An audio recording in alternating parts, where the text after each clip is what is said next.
அனைவருக்கும் வணக்கம். நான் கோபத்துடனும் சலிப்புடனும் வீட்டுக்குள் நுழைந்தேன். என் பாக்கெட்டுகள் காலியாக இருந்தன. அது என்னை கேலி செய்வது போலும் இருந்தது.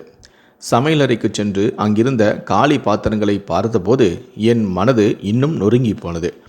பசி வயிற்றை கிள்ளினாலும் வீட்டில் சாப்பிட எதுவுமே இல்லை. ஒரு பாத்திரத்தில் இருந்த கொஞ்சம் அரிசியை எடுத்து அதை வேக வைத்து சாப்பிட்டேன். பிறகு தண்ணீர் குடித்துவிட்டு கட்டிலில் படுத்து கொண்டேன். இன்று என் மீது எனக்கே கோபம் வந்தது. ஏனென்றால் கடந்த 3 நாட்களாக என்னால் எந்த ஒரு வேலையும் செய்ய முடியவில்லை. இதற்கு முன் என் பாக்கெட்டில் பணம் இல்லாமல் நான் வீட்டிற்குள் நுழைந்ததே இல்லை. நான் சூதாடினேன், திருடினேன், இன்னும் பல சிறிய வேலைகளையெல்லாம் செய்தேன். என் சொந்த செலவுகளுக்கு பணம் ஒருபோதும் குறைந்தது இல்லை. ஆனால் கடந்த 3 நாட்களாக என் பாக்கெட் முற்றிலும் காலியாக இருந்தது. வீட்டில் சாப்பிடவும் எதுவும் இல்லை. கட்டிலில் படுத்தபடியே என் கடந்த கால வாழ்க்கையை நான் நினைத்து கொண்டேன். சிறு வயதில் என் அம்மா என்னை மிகவும் அன்புடன் வளர்த்தார். நாங்கள் அப்போது செல்வந்தர்கள் இல்லை. ஆனால் அம்மா எப்படியோ எனக்கு உணவும் கொடுப்பார். எனக்கு 8 வயது இருக்கும்போது அம்மா நோயினால் என்னை விட்டு பிரிந்து சென்றார். அன்று முதல் நான் தவறான வழிகளில் செல்லத் தொடங்கினேன்.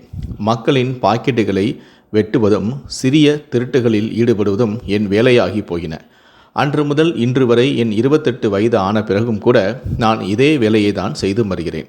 என்னை மாற்றிக்கொள்ளவோ அல்லது நல்ல வேலை செய்யவோ நான் ஒருபோதும் நினைத்ததும் இல்லை.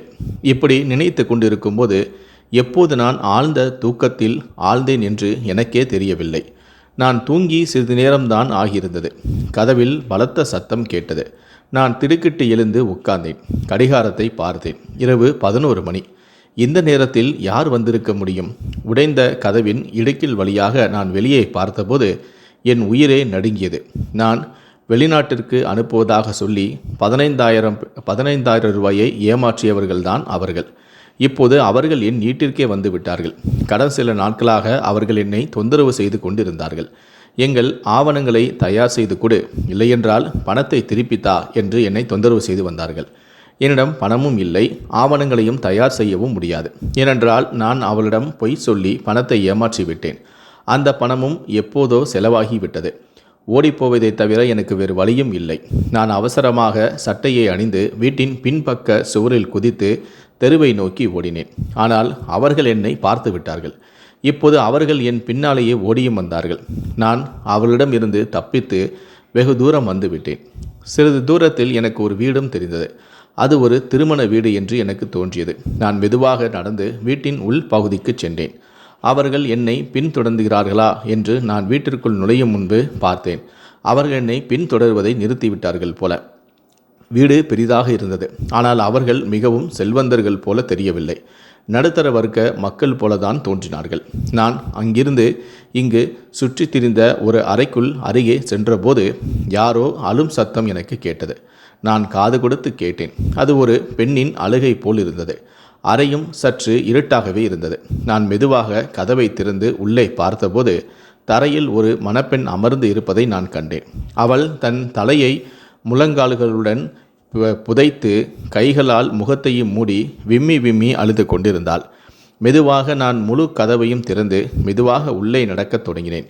என் காலடி சத்தம் கேட்டு அந்த பெண் தன் தலையை தூக்கினாள். அவள் முகத்தில் முக்காடு இருந்தது.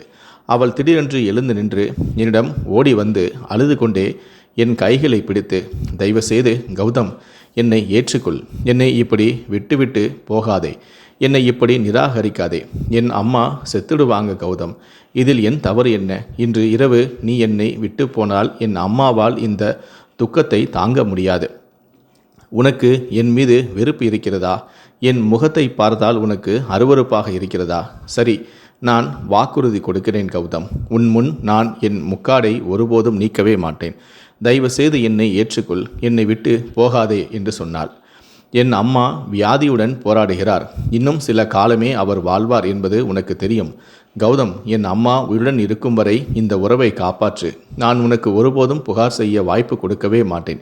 நீ சொல்வதை நான் செய்வேன் என்று வாக்குறுதி கொடுக்கிறேன்.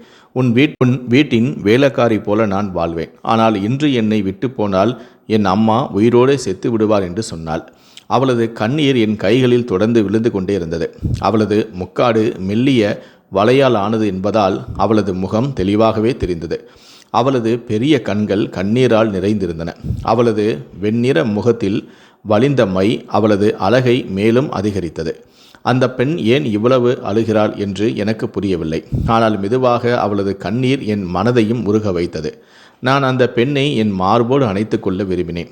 அவளது துக்கங்களை மறைக்கச் செய்ய நான் விரும்பினேன். அவளிடம் நீ அழ தேவையில்லை, நான் உன்னை விட்டு போகவும் மாட்டேன் என்று சொல்ல விரும்பினேன். ஆனால் அடுத்த கணமே நான் நிஜத்திற்கு திரும்பினேன். அவள் சொன்னதெல்லாம் எனக்காக அல்ல, அவளது கணவரான கௌதமிற்காக இருக்கலாம். நான் தவறுதலாக அவளது அறைக்கு வந்துவிட்டேன். நான் மெதுவாக அவளது கைகளிலிருந்து என் கையை விடுவித்து அறையிலிருந்து வெளியேறத் தொடங்கினேன். ஆனால் அவள் ஓடி வந்து என் பின்னால் அணைத்து கொண்டாள். அவளது மென்மையான உடல் என்னை தொட்டபோது என் இதயத்தில் ஒரு சலசலப்பு ஏற்பட்டது. இதய துடிப்புகள் அதிவேகமாக ரயிலை போல ஓடத் தொடங்கின. அவள் அழுது கொண்டே, கௌதம், தயவுசெய்து என்னை விட்டு போகாதே. நான் ஒரு வாக்குறுதி தருகிறேன். என் அம்மா உயிருடன் இருக்கும் வரைதான் உன் வாழ்க்கையில் நான் இருப்பேன். என் அம்மா இறந்ததும் நான் தானாகவே உன்னை விட்டு தூரப் போய்விடுவேன். பிறகு நீ விரும்பியபடி திருமணம் செய்து கொள்ளலாம். ஆனால் இப்போது என்னை விட்டு போகாதே என்று சொன்னாள். இப்படி சொல்லிவிட்டு அவள் பின்னால் விலகி என் முன் வந்து என்னை அணைத்தும் கொண்டாள். அவளது கண்ணீர் என் சட்டையை நனைத்தது. அது ஒரு பலவீனமான கணம் என்று எனக்கு தெரியவில்லை. ஆனால் தானாகவே என் கைகள் அவளை அணைத்து கொண்டன. என் இந்த செயலால் அவளது முகத்தில் ஒரு நிம்மதியும் தெரிந்தது. அவள் தன் கண்ணீரை துடைத்து கொண்டாள். அடுத்த கணமே நான் என் கையை நீட்டி படுக்கை மேஜையில் இருந்த விளக்கையும் அணைத்து அவளை என் கைகளுக்குள் அணைத்தும் கொண்டேன். நான் மெதுவாக அவளது நகைகளை அகற்றத் தொடங்கினேன். சிறிது நேரத்திற்கு பிறகு அவளது மென்மையான உடல் என் கைகளுக்குள் இருந்தது. அந்த இரவு என் வாழ்க்கையின் மிக அழகான இரவாகவும் அமைந்தது. ஒரே இரவில் நான் அந்த பெண்ணின் மீது பைத்தியமும் ஆனேன். இவ்வளவு அழகான உணர்வை நான் இதற்கு முன் ஒருபோதும் உணர்ந்தது இல்லை. நான் இதற்கு முன் பெண்களுடன் இரவுகளை கழித்தது இல்லை என்று சொல்லவில்லை. ஆனால் அந்த பெண்ணுடன் இன்று இரவு நான் உணர்ந்த உணர்வு இதற்கு முன் ஒருபோதும் ஏற்பட்டது இல்லை. அந்த அப்பாவி மென்மையான பெண் என் இதயத்தில் ஒரு தனி இடத்தையும் பிடித்தாள். அவளை என்னை விட்டு விலக என் மனது வரவில்லை. அவளை என் கைக்குள்ளேயே இருக்க அனைத்துப்படி படுத்திருந்தேன். என் வாயிலிருந்து ஒரு வார்த்தை கூட வரவில்லை. ஆனால் என்னுடன் இருந்ததால் அந்த பெண் ரோஜா போல மலர்ந்தாள். அவள், கௌதம், என்னை ஏற்றுக்கொண்டு நீ என் மீது ஒரு பெரிய உபகாரம் செய்திருக்கிறாய். இந்த உபகாரத்தை நான் என் வாழ்நாள் முழுவதும் மறக்க மாட்டேன் என்றும் சொன்னாள். இதை கூறிவிட்டு அவள் என் தோளில் தன் தலையை சாய்த்தும் கொண்டாள். நானும் அவளை என் கைகளுக்குள் இருக்க அணைத்தும் கொண்டேன். சிறிது நேரத்திற்கு பிறகு அந்த பெண் ஆழ்ந்த தூக்கத்தில் ஆழ்ந்தாள். ஆனால் என் கண்களுக்கு தூக்கம் வரவில்லை. நான் எப்படி தூங்க முடியும்? ஏனென்றால் இந்த அறை என்னுடையது அல்ல, இந்த வீடும் என்னுடையது அல்ல. என் கைகளில் தூங்கிக் கொண்டிருந்த அந்த பெண் என் மனைவியும் அல்ல. நான் ஒருமுறை விளக்கை ஏற்றி அவளது அழகான முகத்தை பார்க்க விரும்பினேன். அவளது அப்பாவியான முகத்தை என் கண்களில் பதிய வைத்து கொள்ள விரும்பினேன். அது வாழ்நாள் முழுவதும் எனக்கு நினைவில் இருக்கும். ஆனால் என்னால் அதை செய்ய முடியவில்லை. நான் இங்கிருந்து அமைதியாக வெளியேற விரும்பினேன். நான் மெதுவாக அவளை என்னை விட்டு விலக்கி ஜன்னல் வழியாக வெளியேறினேன். ஜன்னல் வழியாக வெளியேறும்போது நான் ஒருமுறை தூங்கிக் கொண்டிருந்த அந்த பெண்ணை பார்த்தேன். என் இதயம் ஏன் இப்படி பதறுகிறது என்று எனக்கு தெரியவில்லை. இன்று நடந்ததையெல்லாம் சரியானது தானா? என் இதயம், இல்லை, முற்றிலும் தவறு. நீ இந்த பெண்ணிற்கு தவறு செய்திருக்கிறாய். அவள் ஒரு அப்பாவி. அவள் உன்னை தன் கணவன் என்று நினைத்து தன் எல்லாவற்றையும் உன்னிடம் ஒப்படைத்தாள். ஆனால் நீ அவளது அப்பாவித்தனத்தை பயன்படுத்தி கொண்டாய். நீ ஒரு பெரிய பாவம் செய்திருக்கிறாய். அதற்கு நீ நிச்சயம் தண்டனை பெறுவாய் என்று சொன்னது. என் இதயம் முற்றிலுமாக பதட்டமானது.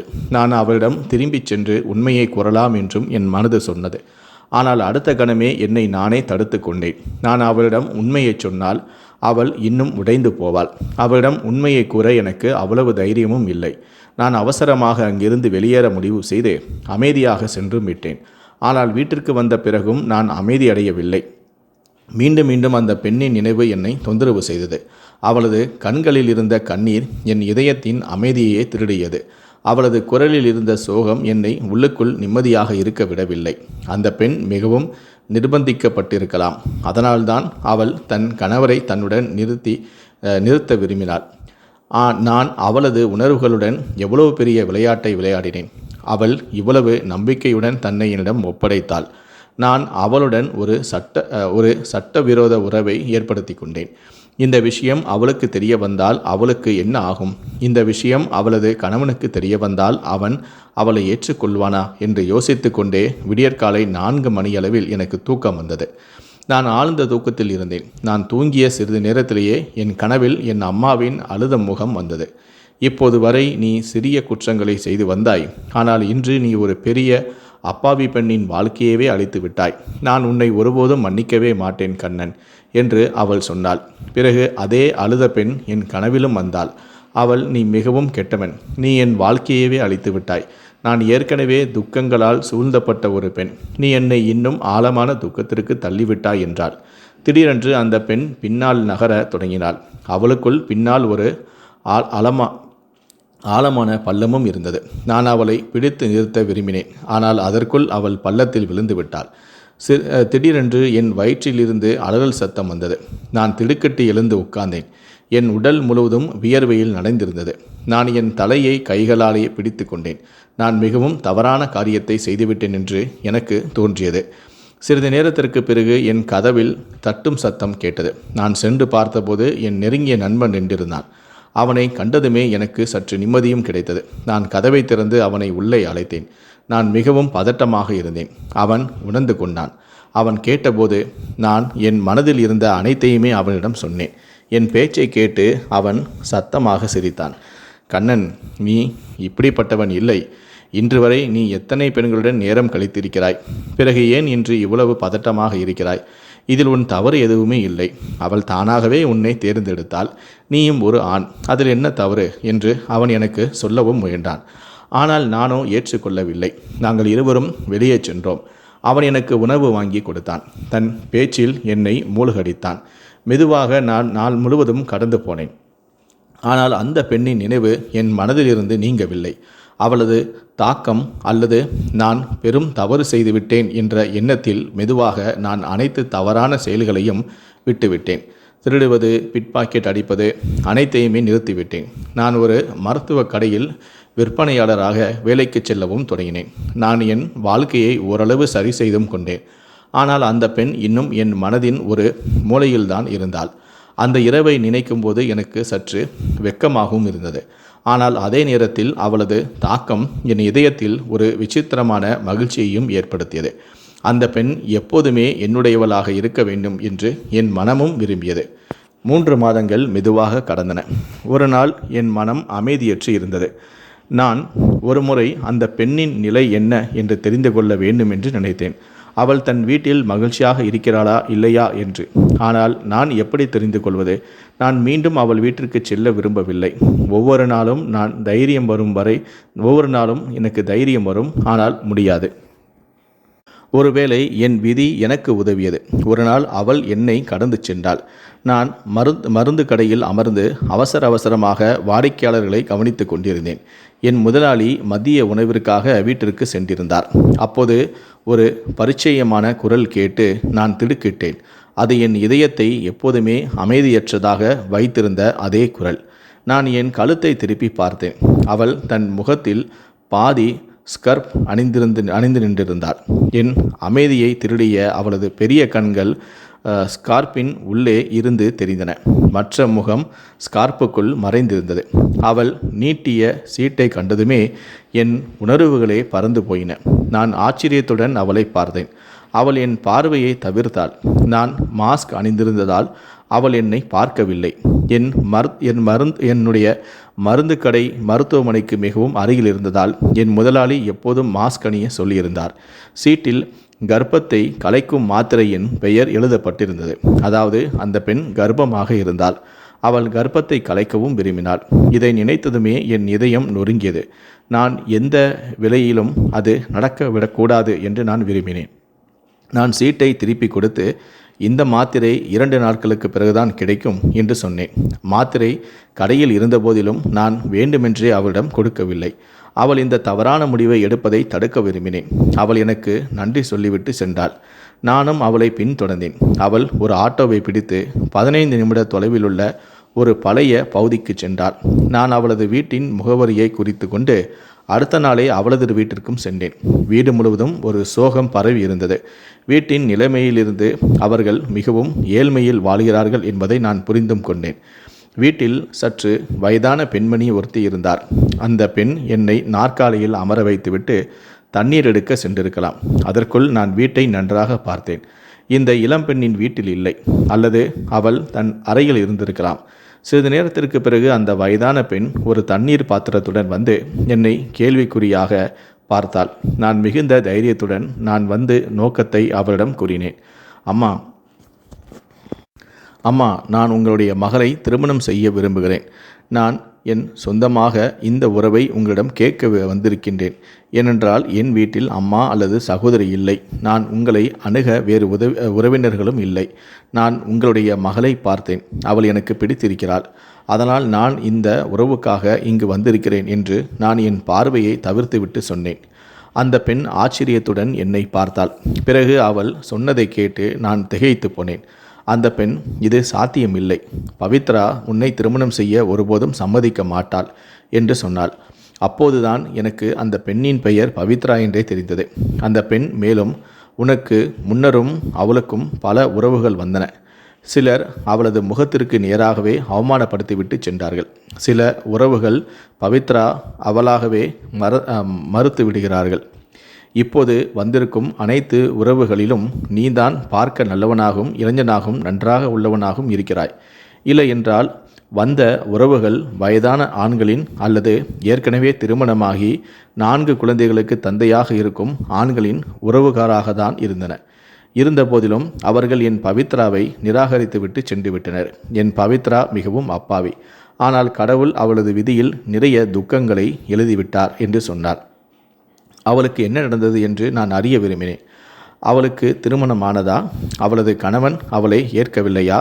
அவன் உண்மையிலேயே அவளை விட்டு போய்விட்டானா?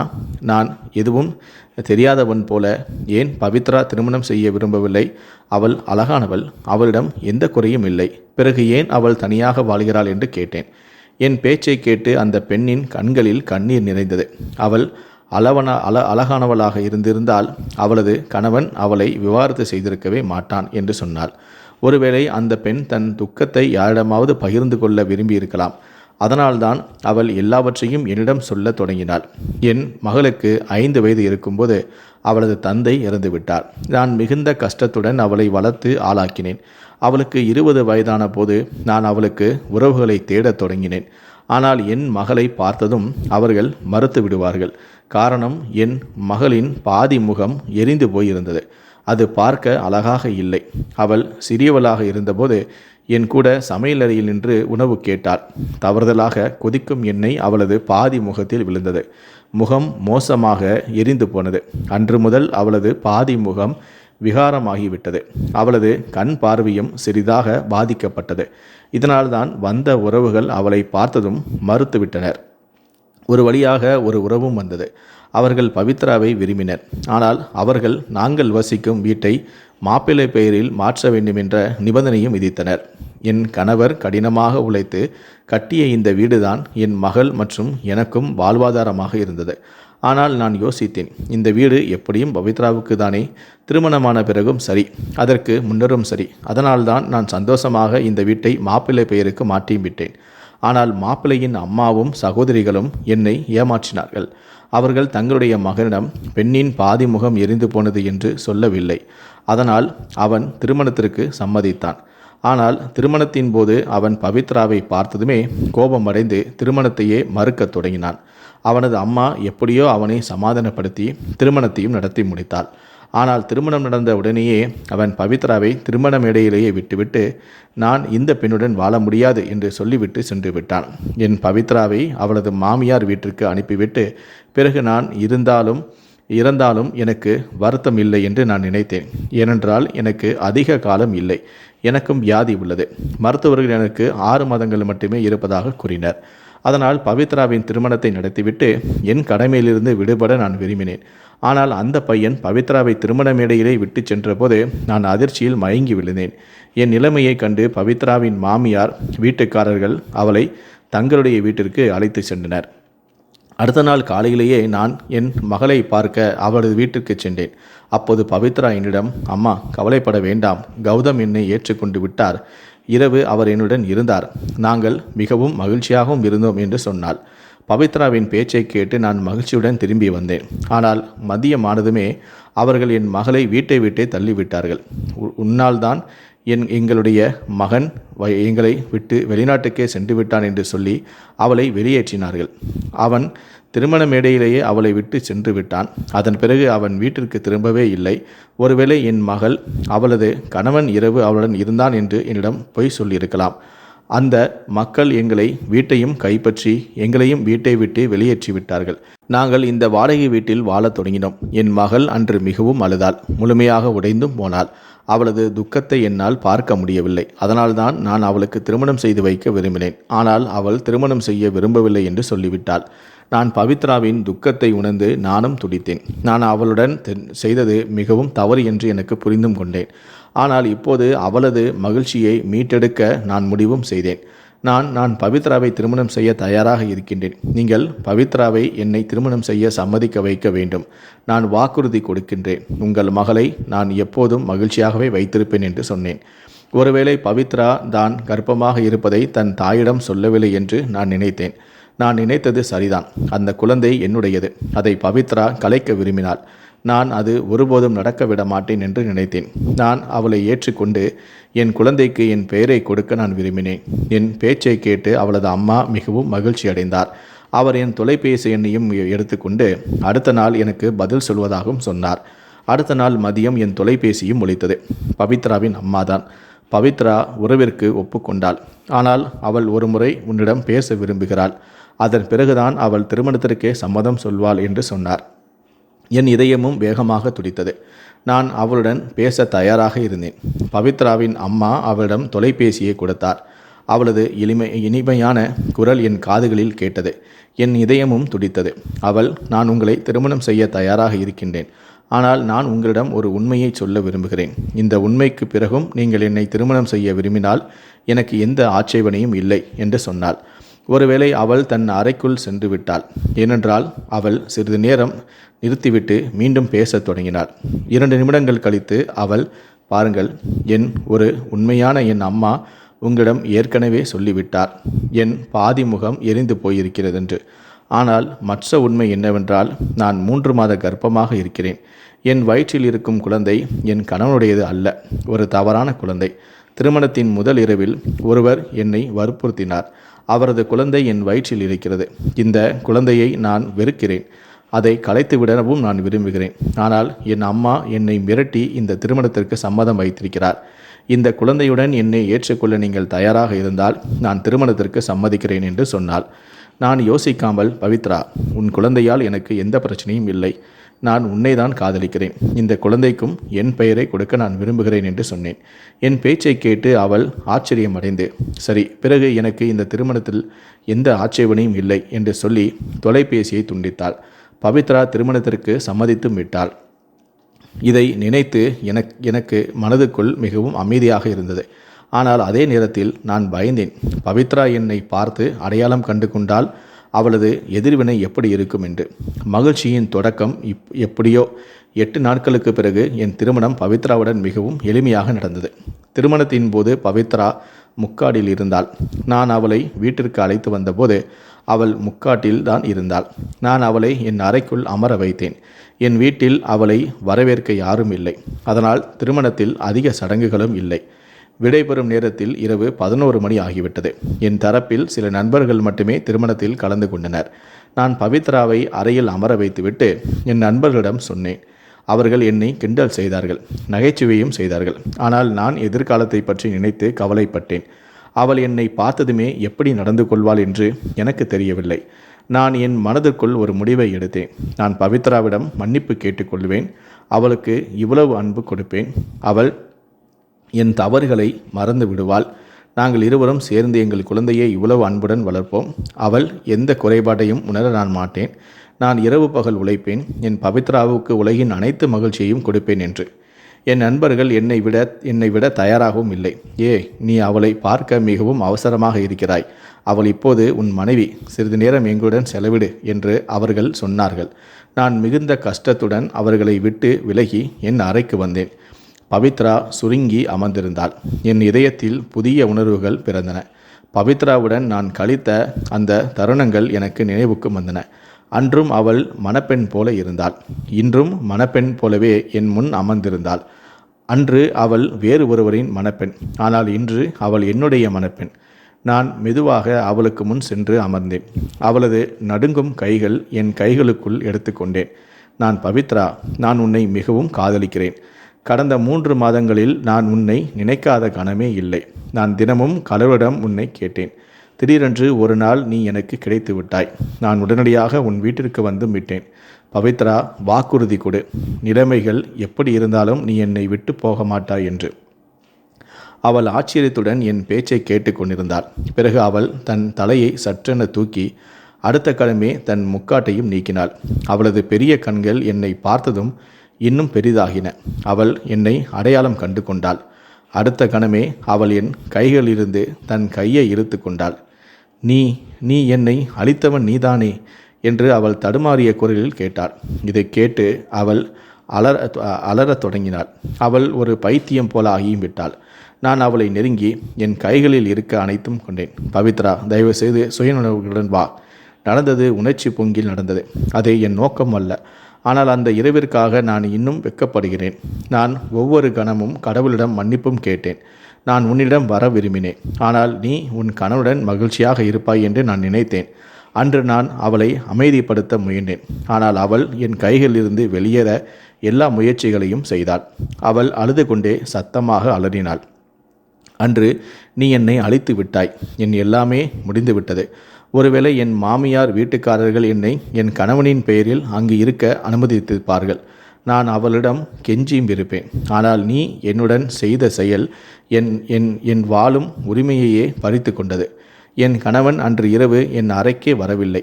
அவர் திருமண மேடையிலிருந்தே என்னை பிரிந்து சென்று விட்டான் என்று எனக்கு தெரிய வந்தபோது நான் அன்று இரவு வேறொருடன் இருந்தேன். இப்போது நான் எந்த அடிப்படையில் என் மாமியாரிடம் நான் உங்கள் மகனின் பெயரில் இந்த வீட்டில் இருப்பேன் என்று கேட்பேன்? நான் என் உதடுகளை இறுக்கமாக மூடினேன். என் வாயிலிருந்து ஒரு வார்த்தையும் சொல்லவில்லை. என் மாமியார் என்னை வீட்டை விட்டே வெளியேற்றினார். உன்னை போன்ற ஒரு அற்பமான மனிதன் என் ஆசைகளை திருப்திப்படுத்த என் முழு வாழ்க்கையும் அழித்து விட்டான். அந்த இரவில் நீ உன் ஆசைகளை நிறைவேற்றி கொண்டு என்னை விட்டு சென்றாய். மறுநாள் முதல் என் வாழ்க்கை நரகமானது. நான் ஒவ்வொரு கணமும் வேதனைப்பட்டேன். எனக்கு ஒரு கணம் கூட நிம்மதியும் இல்லை. நான் தாயாக போகிறேன் என்று எனக்கு தெரிய வந்தபோது நான் அன்றைக்கு மனம் விட்டு அழுதேன். இந்த செய்தியை என் அம்மாவிடமும் சொல்லி அவரையும் துக்கப்படுத்த விரும்பவில்லை. அவரை உயிருடன் கொல்லவும் நான் விரும்பவில்லை என்று அவள் சொன்னாள்.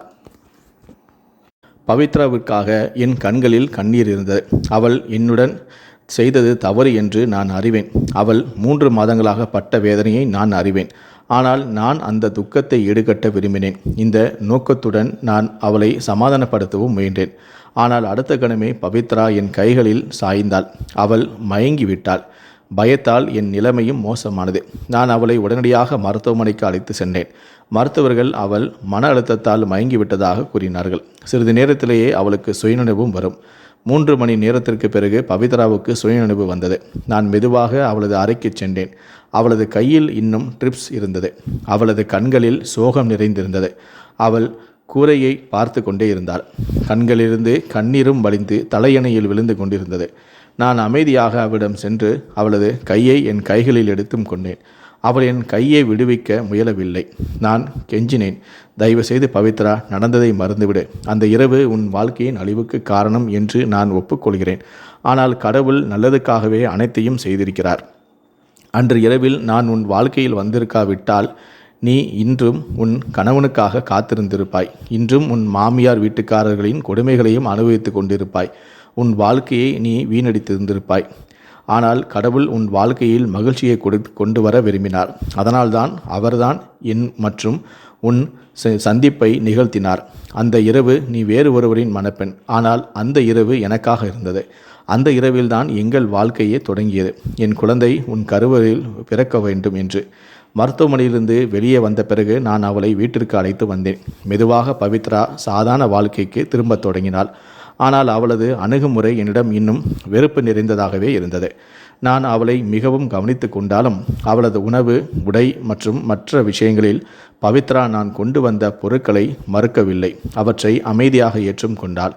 அதுவே எனக்கு போதுமானதாக இருந்தது. 2 மாதங்களுக்கு பிறகு பவித்ராவின் அம்மாவும் இறந்துவிட்டார். பவித்ராவின் அம்மா இறப்பதற்கு முன் பவித்ராவையும் என்னையும் அவரிடம் அழைத்தார். பவித்ராவை தன் மார்போடு அணைத்து கொண்டு, பவித்ரா, நான் இறப்பதை பற்றி எனக்கு எந்த வருத்தமும் இல்லை. ஏனென்றால் கண்ணன் போன்ற ஒரு நல்ல வாழ்க்கை துணை உனக்கு கிடைத்து விட்டார். நான் அவனது கண்களில் உனக்காக உண்மையான காதலை பார்த்தேன். அவனுடன் மகிழ்ச்சியாக வாழ்க்கையை வாழ வேண்டும் என்று சொன்னார். நான் அம்மாவின் மறைவுக்கு பிறகு பவித்ரா பல நாட்கள் துக்கத்தில் இருந்தாள். நான் அவளை சமாளித்து கொண்டேன். இப்போது மெதுவாக பவித்ரா என் பக்கம் ஈர்க்கப்படத் தொடங்கினாள். அவள் என்னிடம் பேசத் தொடங்கினாள். என் வேலைகளையும் தன் கைகளாலேயே செய்ய தொடங்கினாள். 6 மாதங்களுக்கு பிறகு பவித்ரா ஒரு அழகான பெண் குழந்தையும் பெற்றெடுத்தாள். நான் என் மகளை பார்த்து மிகவும் மகிழ்ச்சி அடைந்தேன். செவிலியரோ, உங்கள் மனைவி உங்களை பார்க்க விரும்புகிறார் என்று சொன்னபோது நான் உடனடியாக உள்ளே சென்றேன். பவித்ரா அமைதியாக படுத்திருந்தாள். அவளது கைகளில் எங்களுடைய குழந்தையும் இருந்தது. அவள் குழந்தையை என் கைகளில் கொடுத்து, உங்கள் பொருளை பார்த்து கொள்ளுங்கள். இந்த 6 மாதங்கள் நான் மிகவும் வலியுடன் கழித்தேன். நான் உன் பக்கம் திரும்ப முயன்ற போதெல்லாம் என் பலவீனத்தை பயன்படுத்தி கொண்டு தவறான உறவை ஏற்படுத்திய தருணங்கள் எனக்கு நினைவுக்கு வந்தன. நான் என் பொருளை உன்னிடம் ஒப்படைத்துவிட்டு உனது வாழ்க்கையிலிருந்து என்றும் வெளியேற விரும்புகிறேன் என்று சொன்னாள். பவித்ராவின் இந்த முடிவால் என் இதயம் நொறுங்கியது. நான் அவளுக்கு பக்கத்தில் அமர்ந்து அவளது 2 கைகளையும் பிடித்து கொண்டு விம்மி விம்மி அழுதேன். பவித்ரா, என் தவறுக்கு இவ்வளவு பெரிய தண்டனை கொடுக்காதே. நான் உன்னையும் நம் மகளையும் இல்லாமல் வாழ முடியாது. என்னை மன்னித்துவிடு பவித்ரா, நம் மகளுக்காகவாது என்றேன் சொன்னேன். அடுத்த நாள் நான் பவித்ராவையும் நம் குழந்தையையும் மருத்துவமனையிலிருந்து வீட்டிற்கு அழைத்து வந்தேன். பவித்ரா என்னை பிரிந்து போவதை பற்றி மீண்டும் பேசவில்லை. ஆனால் அவளது அணுகுமுறை என்னிடம் இன்னும் கசப்பாக இருந்தது. எங்கள் குழந்தை பவிக்கு 9 மாதங்கள் ஆகிவிட்டன. குழந்தை பிறந்த பிறகு பவித்ரா முன்பை விட மிகவும் அழகாக தோன்றினாள். சில நேரங்களில் நான் நினைப்பேன், அவளது முதல் கணவன் இவ்வளவு துரஷ்டசாலி. அவளது விகாரத்தை காரணம் காட்டி அவளை விட்டு ஓடிவிட்டான். பவித்ராவின் காதுக்கு கீழ் சிறிது இடம் எரிந்து போயிருந்தது. ஆனால் அது அவ்வளவு மோசமாக தெரியவில்லை. உண்மையான காதல் உள்ளவர்களுக்கு தங்கள் காதலரின் குறைபாடுகள் தெரிவதில்லை. எனக்கும் பவித்ராவின் முகத்தில் இருந்த எரிந்தவடு தெரியவில்லை. ஒரு நாள் நான் மருத்துவக் கடையில் என் வேலையை முடித்துவிட்டு திரும்பினேன். எனக்கு உடல்நிலை சரியில்லாதது போல் நான் உணர்ந்தேன். நான் பவித்ராவிடம், நான் இன்று சாப்பிட மாட்டேன், ஒரு கப் டீ மட்டுமே தயார் செய் என்று சொன்னேன். அதை கூறிவிட்டு நான் அறைக்கு சென்றேன். என் நிலைமையை கண்டு பவித்ராவின் முகத்தில் கவலை இருந்தது. ஆனால் அவள் எதுவும் சொல்லவில்லை. சிறிது நேரத்திற்கு பிறகு அவள் எனக்காக டீ கொண்டு வந்தாள். டீயை கொடுக்கும்போது அவளது கை என் கையை தொட்டது. அவள் திடுக்கிட்டாள். அவள், உனக்கு அதிக காய்ச்சல் உள்ளது என்றும் சொன்னாள். நான் சாதாரண காய்ச்சல், சரியாகிவிடும். நான் காய்ச்சலுக்காக மாத்திரையை எடுத்துக்கொண்டேன், அது இறங்கிவிடும் என்றேன். ஆனால் டீயை கொடுத்த பிறகும் பவித்ரா அறையை விட்டு போகவில்லை. அவள் அங்கே நின்றிருந்தாள். அவள் தன் விரல்களை முறுக்கி ஏதோ சொல்ல விரும்பியிருக்கலாம். ஆனால் அவளால் சொல்ல முடியவில்லை. நான், பவித்ரா, என்ன விஷயம், ஏதேனும் சொல்ல விரும்புகிறாயா என்று கேட்டேன். அவள், ஆம், காய்ச்சலை இப்படி அலட்சியப்படுத்தாதே என்று நான் சொல்லி கொண்டிருந்தேன். அது அதிகரித்தால் சிக்கல் ஏற்படும். இப்போது போய் மருத்துவரிடம் மருந்து வாங்கிட்டு வா என்று சொன்னாள். அவளது குரலில் எனக்காக கவலை இருந்தது. இதை கண்டு எனக்கு சந்தோஷமாகவும் இருந்தது. என் முகத்தில் ஒரு சிறிய புன்னகையும் வந்தது, அன்பின் வெளிப்பாடு. ஆனால் அந்த இரவு எனக்கு மிகவும் கனமாக தான் இருந்தது. என் காய்ச்சல் மிகவும் அதிகரித்தது. ஆனால் நான் என் காய்ச்சலை பற்றி கவலைப்படவில்லை. பவித்ரா இரவு முழுவதும் என் அருகில் இருந்தாள் என்ற மகிழ்ச்சியில் நான் இருந்தேன். அவள் என் நெற்றியில் குளிர்ந்த தண்ணீரில் நனைத்து துணியையும் வைத்தாள். அவளது உடன் இருப்பு என் மனதிற்கு அமைதியை அளித்தது. பவித்ரா என்னை கவனித்துக் கொள்கிறாள் என்று நினைத்து எனக்கும் அமைதி கிடைத்தது. காலை 4 மணி அளவில் என் காய்ச்சலும் குறைந்தது. நான் என் கண்களை திறந்தபோது பவித்ரா என் மார்பில் தலையை வைத்து தூங்கிக் கொண்டிருந்தாள். நான் என் கையை அவளது தோளில் வைத்தேன். என் தொடுதலால் அவள் திடுக்கிட்டாள். என்னை பார்த்து அவள் அவசரமாக எழுந்தாள். விரைவாக என் உடலை தொட்டு பார்த்தாள். அவளது அவசரத்தை கண்டு நான் சத்தமாக சிரித்தேன். நான், என்ன விஷயம், நான் நன்றாக இருக்கிறேன், இவ்வளவு கவலைப்பட வேண்டாம். நான் நினைத்தேன், நீ என்னை வெறுக்கிறாய் என்று. நீ என்னை இவ்வளவு காதலிக்கிறாய் என்று எனக்கு தெரியவில்லை. எனக்கு தெரிந்திருந்தால் நான் இதற்கு முன்பே நோய்வாய்ப்பட்டிருப்பேன். உன் அன்பை அனுபவித்திருப்பேன் என்று நான் சொன்னேன். நான் இப்படி சொன்னதுமே பவித்ரா துடித்து என் மார்போடு அணைத்து கொண்டாள். அவள் மனமிட்டு அழுதாள். நீ மிகவும் கெட்டவன். நீ எனக்கு நிறைய துக்கங்களை கொடுத்திருக்கின்றாய். ஆனால் நான் இன்னும் உன்னை காதலிக்கின்றேன். நீ என் குழந்தையின் தந்தை. நீதான் என் எல்லாமே. இந்த உலகில் உன்னை தவிர எனக்கு வேறு யாரும் இல்லை என்று சொன்னாள். நான் பவித்ராவை என் மார்போடு அணைத்தும் கொண்டேன். அவளை முத்தமிட்டு, அவள் என்னுடையவள், நான் அவளுடையவள், நான் அவளை விட்டு எங்கும் செல்ல மாட்டேன் என்று அவளுக்கு உணர்த்தினேன். பவித்ராவின் உடனிருப்புடன் என் வாழ்க்கை மிகவும் அழகானது. நாங்கள் இருவரும் சேர்ந்து எங்கள் வாழ்க்கையை புதிதாக தொடங்கி எங்கள் குழந்தையை வளர்க்கத் தொடங்கினோம்.